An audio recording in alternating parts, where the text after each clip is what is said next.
Gaza city. Gaza پٹی پر اسرائیلی حملے جاری ہیں۔ عسکریت پسند تنظیم حماس کے مطابق غزہ پٹی کے متعدد علاقوں میں شدید شیلنگ کی جا رہی ہے۔ دوسری جانب عالمی طاقتوں نے غزہ کے لیے زیادہ امدادی سامان کی ترسیل پر زور دیا ہے۔ حماس کے زیر انتظام غزہ میں وزارت صحت نے بتایا کہ وسطی غزہ میں ایک مہاجر کیمپ پر ہوئے فضائی حملے میں 18 افراد ہلاک ہو گئے۔ دوسری جانب اسرائیلی فوج نے کہا ہے کہ غزہ سٹی میں ایک اسٹریٹجک ٹنل کمپلیکس تباہ کر دیا گیا ہے۔ کئی دنوں کے مذاکرات کے بعد گزشتہ روز سلامتی کونسل نے ایک قرارداد منظور کی تھی جس میں سیز فائر کا تو ذکر نہیں تھا، تاہم غزہ کے لیے امدادی سامان کی فراہمی میں تیزی لانے کے لیے کہا گیا تھا۔ New York. اقوام متحدہ کے سیکرٹری جنرل انٹونیو گوٹیرش نے غزہ میں ہلاک ہونے والے اقوام متحدہ کے عملے کے ارکان کو خراج عقیدت پیش کیا ہے۔ انہوں نے کہا کہ اقوام متحدہ کی تاریخ میں پہلی بار ایسا ہوا ہے کہ 75 روز میں اس عالمی ادارے کے 136 کارکن ہلاک ہو گئے۔ Social media platform X پر گوٹیرش نے لکھا کہ عالمی ادارے کے اسٹاف کے بہت سے افراد کو اپنے گھر بار چھوڑنے پر بھی مجبور کیا گیا۔ انہوں نے اس موقع پر غزہ میں کام کرنے والے ہزاروں امدادی کارکنوں کو بھی خراج تحسین پیش کیا۔ کیف۔ یوکرینی فوج نے کہا ہے کہ ملکی فورسز نے یوکرین کے جنوب میں 3 روسی بمبار طیارے مار گرائے۔ یوکرینی فضائیہ کے کمانڈر میکولا اولیشچک نے بتایا کہ جمعے کو 3 روسی Su-34 جہازوں کو دوپہر کے وقت پیش آنے والے ایک واقعے میں مار گرایا گیا۔ گزشتہ شب اپنے خطاب میں یوکرینی صدر ولادیمیر زیلنسکی نے بھی خیرسون کے خطے میں روسی طیارے مار گرانے پر ملکی فورسز کو خراج تحسین پیش کیا۔ اس پیش رفت پر فی الحال ماسکو حکومت کی جانب سے کوئی تبصرہ نہیں کیا گیا ہے، تاہم مقامی سطح پر کہا جا رہا ہے کہ ممکنہ طور پر یہ روسی جنگی جہاز پیٹریوٹ میزائلوں کے ذریعے تباہ کیے گئے۔ واشنگٹن۔ امریکی صدر جو بائیڈن نے امریکی دفاعی پالیسی بل پر دستخط کر دیے ہیں جس کے تحت $886 بلین کے سالانہ عسکری اخراجات کی منظوری دے دی گئی ہے۔ اس بجٹ میں انڈو پیسیفک خطے میں چین کے اثر و رسوخ کی روک تھام اور یوکرین کو عسکری مدد کے لیے مالی وسائل بھی شامل ہیں۔ گزشتہ ہفتے امریکی کانگریس نے اس بجٹ کی منظوری دے دی تھی۔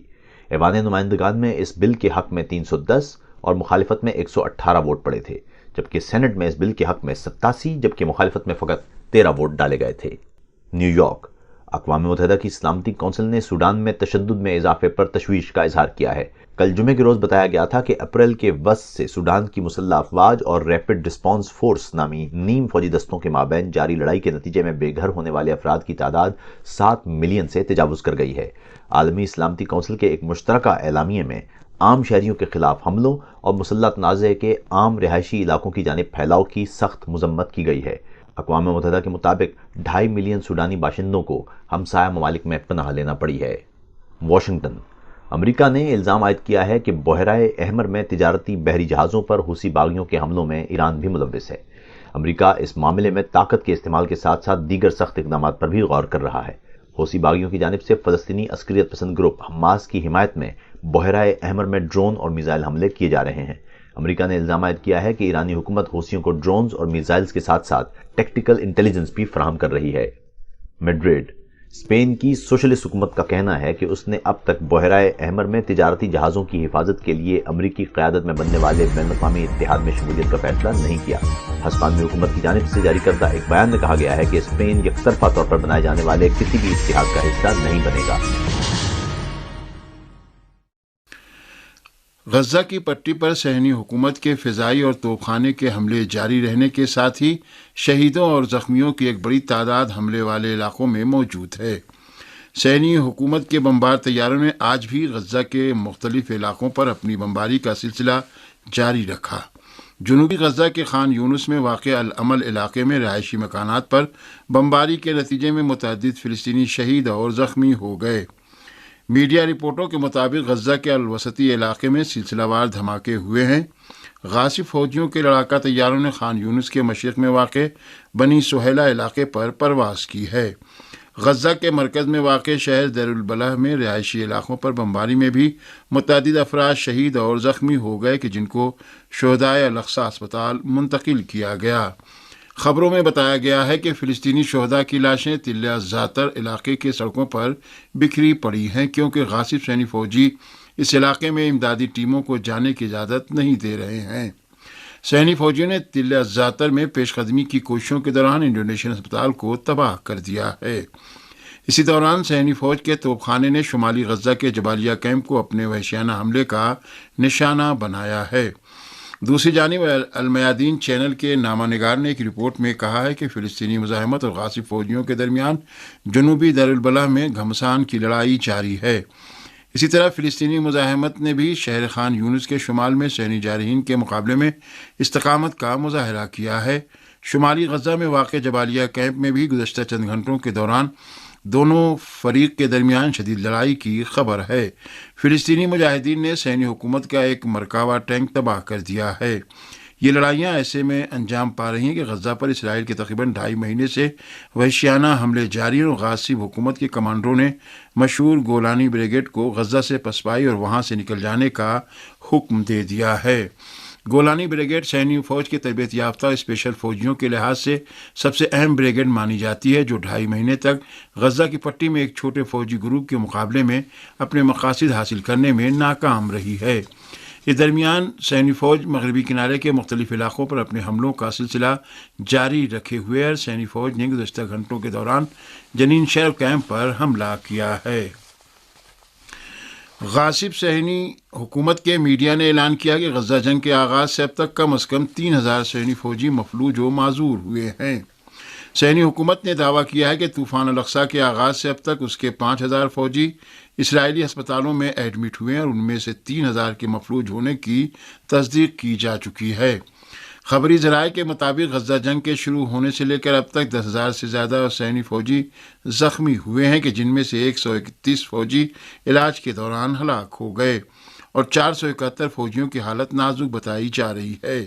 صہیونی اخبار یدیوت اہرونوت نے بھی لکھا ہے کہ ہسپتالوں کے توسط سے زخمی صہیونی فوجیوں کی جو تعداد منظر عام پر لائی جا رہی ہے اس کی حقیقی تعداد شائع شدہ اعداد و شمار سے کہیں زیادہ ہے۔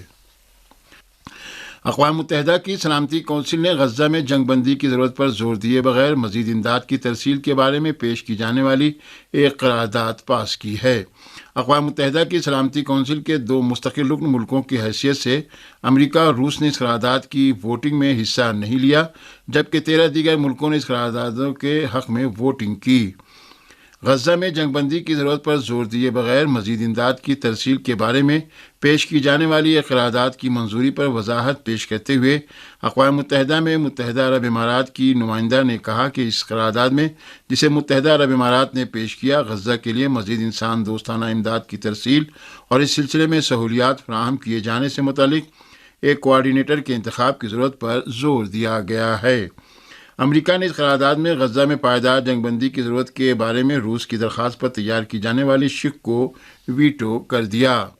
روس نے امریکہ کے اس اقدام کو اسرائیل کے ہاتھوں غزہ میں نہتے فلسطینیوں کا قتل عام جاری رکھے جانے کی حمایت سے تعبیر کیا ہے۔ اقوام متحدہ میں روس کے مستقل مندوب واسیلی نبنزیا نے کہا کہ امریکہ نے اسرائیل کے ہاتھوں فلسطینی شہریوں کے بہیمانہ قتل عام کا جواز فراہم کرنے کے لیے ایک شیطانی اور اشتعال انگیز چال چلنے کی کوشش کی ہے۔ اقوام متحدہ میں غاصب صہیونی حکومت کے نمائندے نے سلامتی کونسل کی منظور کردہ قرارداد کو مسترد کرتے ہوئے دعویٰ کیا ہے کہ غزہ میں مزید امداد کی ترسیل پر اقوام متحدہ کی توجہ بالکل غیر ضروری ہے کہ جس کا حقیقت سے کوئی تعلق نہیں ہے۔ دوسری جانب فلسطین کی اسلامی مزاحمتی تحریک حماس نے غزہ کے بارے میں سلامتی کونسل کی قرارداد پر رد عمل کا اظہار کرتے ہوئے اسے ناکافی قرار دیا ہے۔ فلسطین کی اسلامی مزاحمتی تحریک حماس نے کہا کہ غزہ کے بارے میں سلامتی کونسل کی قرارداد غزہ کی ضروریات و مطالبات اور یہاں کی المناک صورتحال کے مطابق نہیں ہے۔ پاکستان تحریک انصاف نے الیکشن کمیشن کے فیصلے کے خلاف جس میں بلے کا نشان واپس لے لیا گیا تھا، پشاور ہائی کورٹ سے رجوع کرنے کا فیصلہ مؤخر کر دیا ہے۔ پی ٹی آئی کے ذرائع کا کہنا ہے کہ پارٹی نے پشاور ہائی کورٹ سے رجوع کرنے کا فیصلہ اس لیے مؤخر کر دیا ہے کہ ابھی اسے الیکشن کمیشن کے فیصلے کی مصدقہ کاپی موصول نہیں ہوئی ہے۔ پارٹی کا کہنا ہے کہ مصدقہ کاپی کے بغیر عدالت میں اس کی درخواست مسترد ہو سکتی ہے۔ واضح ہے کہ الیکشن کمیشن نے تحریک انصاف کے انٹرا پارٹی الیکشن کو کالعدم قرار دیتے ہوئے بلے کا نشان پی ٹی آئی سے واپس لے لیا تھا۔ الیکشن کمیشن کے فیصلے میں کہا گیا تھا کہ پی ٹی آئی نے اپنی انتخابات پارٹی آئین کے مطابق نہیں کرائے، جس کے بعد پی ٹی آئی بلے کے نشان کی اہل نہیں ہے۔ حزب اللہ لبنان نے شمالی مقبوضہ فلسطین میں صہیونیوں کے ٹھکانوں پر شدید حملہ کیا ہے، جس میں صہیونی ذرائع نے ایک صہیونی فوجی کی ہلاکت کا اعتراف کیا ہے۔ صہیونی حکومت کے چینل 13 نے خبر دی ہے کہ ایک صہیونی فوجی حزب اللہ کے حملے میں ہلاک ہو گیا۔ اس چینل کی رپورٹ کے مطابق ایک اسرائیلی فوجی آج صبح مقبوضہ فلسطین کے شمال میں واقع شتولا ٹاؤن میں حزب اللہ کے میزائل حملے میں ہلاک ہوا ہے اور ایک دوسرا زخمی ہو گیا۔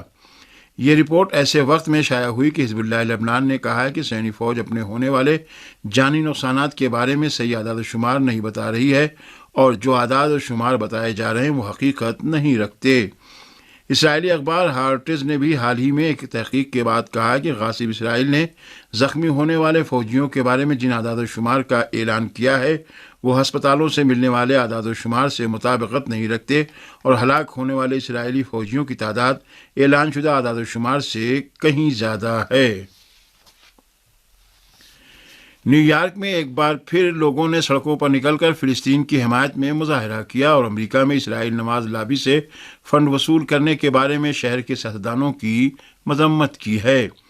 پوری دنیا خاص طور پر امریکہ میں غزہ پر صہیونی حکومت کے جارحانہ حملوں کے خلاف اور فلسطینیوں کی حمایت میں وسیع پیمانے پر مظاہروں کا سلسلہ جاری ہے، اور اسی سلسلے میں نیو یارک شہر کے مرکز میں لیبر یونین کے ہزاروں افراد نے بھی اجتماع اور مظاہرہ کیا ہے۔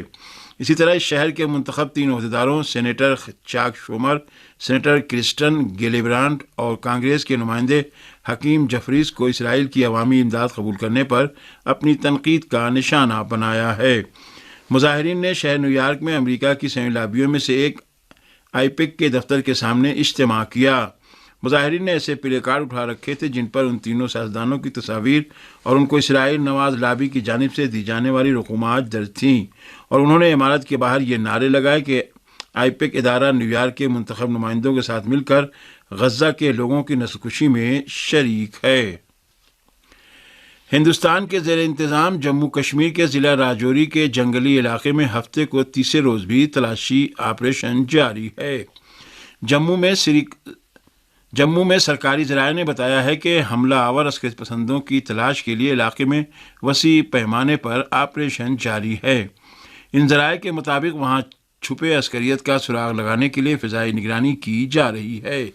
ہندوستان کی وزارت دفاع کے ایک عہدیدار نے بتایا کہ راجوری اور پونچھ کے جنگلی علاقوں میں 20 دسمبر سے عسکریت پسندوں کے خلاف آپریشن جاری ہے۔ حکام نے راجوری اور پونچھ میں انٹرنیٹ سروس بھی منقطع کر دی ہے۔ واضح رہے کہ جمعرات کو عسکریت پسندوں نے ہندوستانی فوجیوں پر گھات لگا کر حملہ کر دیا تھا جس میں 4 ہندوستانی فوجی مارے گئے تھے۔ اور سامعین